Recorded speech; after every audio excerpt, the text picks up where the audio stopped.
Il y a des moments dans la vie où il est nécessaire de ralentir et de s'offrir le temps d'une pause pour prendre un peu de recul et faire un bilan.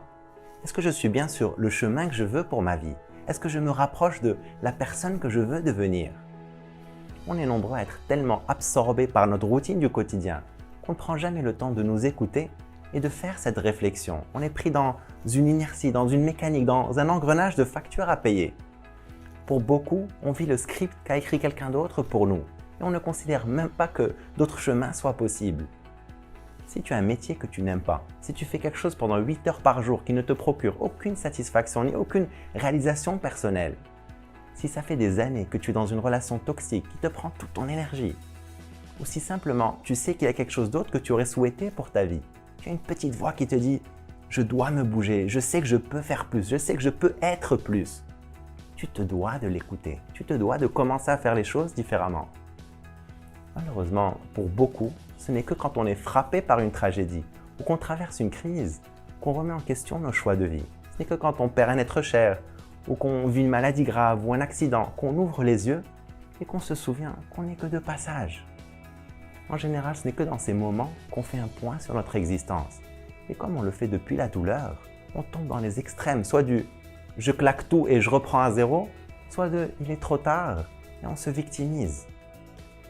Aucune des deux approches ne va te remettre sur ton véritable chemin. Parce que ce n'est que depuis le calme et depuis l'amour qu'une véritable introspection est possible. Ce n'est que depuis le calme et l'amour que tu vas te reconnecter à ta vérité. Ce n'est que depuis le calme et l'amour que tu vas retrouver tes réponses et savoir ce que tu veux pour ta vie. Seulement pour beaucoup, on a peur de se poser ce genre de questions. On préfère faire semblant d'être occupé plutôt que de nous écouter et de découvrir ou de voir en face ce que l'on sait déjà secrètement et manquer de courage ou manquer d'imagination pour changer de cap. On a peur de l'incertitude qui accompagne le changement et on veut éviter la douleur de l'échec ou la douleur de la déception, la douleur du rejet. On ne se rend pas compte qu'on fonce droit devant la douleur du regret parce que le temps passe très vite. Je n'ai pas vu passer les 10 dernières années de ma vie.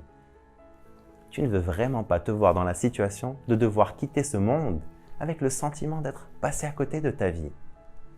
Prends le temps de faire un bilan et le courage de t'écouter et le courage d'assumer tes envies, tes dons, tes talents. Et tu n'as pas besoin d'une révolution. Il suffit de commencer par croire que d'autres chemins sont possibles et faire un tout petit pas à la fois dans la direction que tu souhaites pour ta vie. À quoi ressemblerait ta vie si tu t'écoutais un tout petit peu plus? Je t'encourage à vivre une vie extraordinaire. Vive al-hayat!